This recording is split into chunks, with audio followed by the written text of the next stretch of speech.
County legislator Manny Abarca joins me on set now. And Manny, you have questioned the assessment and appeals process for months now. What is your reaction to the state taxes commission order and what's happened now? Justice finally served. It's exciting to see that they finally stepped in, and it's unfortunate to see that we've relented our power in the administration side of the county. So it's a welcomed reprieve.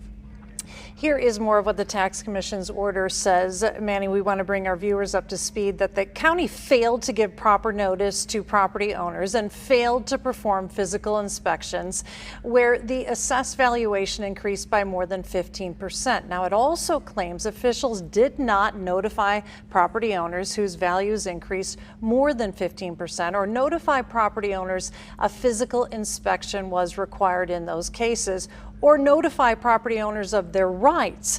And it also alleges any notices sent to property owners were undated and did not provide the percentage increase. Now, you have listened to people's complaints. We have interviewed property owners over the past 24 months, and they have feared that they would lose their homes because their property values had increased so much.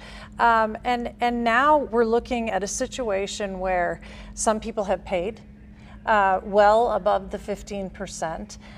We are looking at money that has been dispersed to school districts. How do you roll all of this back? What is this going to look like? Yeah, this is unprecedented, right? I mean, I think so. We're going to have to consider all these different layers as we approach solutions. Thankfully, myself and 3 other members of the legislature were on school boards, so we have balanced those budgets before, and we understand the nuances there.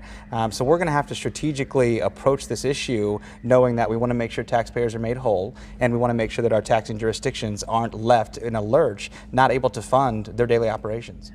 What about homeowners, the person who's sitting at home that still fears that they have not paid their assessment, and they're putting their home on the market? Yeah, there's a lot of unanswered questions, sadly. I mean, even as late as last week, we had somebody come up and testify and allude to, you know, as long as I'm still in the county because of property taxes, you know, I'm happy to fight these other issues. And so this is an ongoing struggle, unfortunately, for people, anxiety created unnecessarily. We've known these things have been illegal since I've been on the legislature. The reality now that the administration is pushing back again and blaming politics, that's unrealistic. And so I'm glad to see the State Tax Commission weigh in. I'm looking forward to trying to solve these issues for taxpayers and making sure everybody's left whole.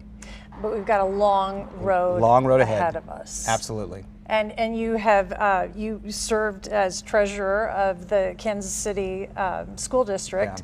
Yeah. How does it affect the Kansas City School District specifically? Yeah, it's a unique impact there because they're not protected by the Hancock Amendment, which would have protected and sheltered taxpayers from a dramatic increase. And so their budget and bottom line is going to be impacted significantly. And that's something that we have to take into consideration as we look to solving these problems. And so it's those types of conversations that I hope that we can have collaboratively. I know from the legislative side, it doesn't matter Republican, Democrat, districts across the eastern side to the western side of the county, we're all working in collaboration. It's just working across the hall at this point on the second floor with the county executive. So we're talking about the person that's in their home all the way to the child in the classroom. Absolutely. This affects every person in Jackson County. Fire districts, cities, I mean, every form of government, unfortunately, that is under or below the Jackson County level, they're going to be impacted by this in some way within their budgets in the next year, if not faster than that. This is historic because there's no case that's been like it in the state of Missouri. And I know that even looking nationally, looking at our peers,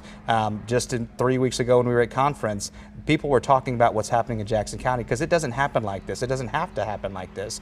We're unique here, and it's because of critical failures from our administration. Wow. All right. Well, the order also found Jackson County incorrectly determined that its property review during 2021, 2022, and early 2023 fulfilled the physical inspection requirement.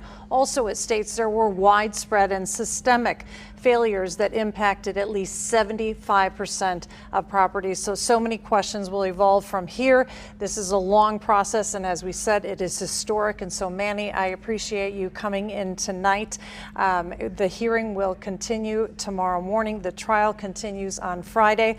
I should also mention we have reached out to County Executive Frank White's office tonight. We've also reached out to County Assessor Gail McCann Beatty's office tonight, and we have not heard back. So again, again, Manny, thank you. I have a feeling we'll be seeing more of you in the near future.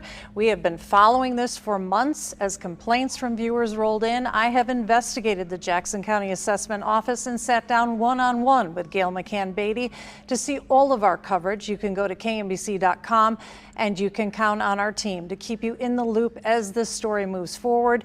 For the latest information on how this impacts you and your money, keep our app close by and turn on the alerts.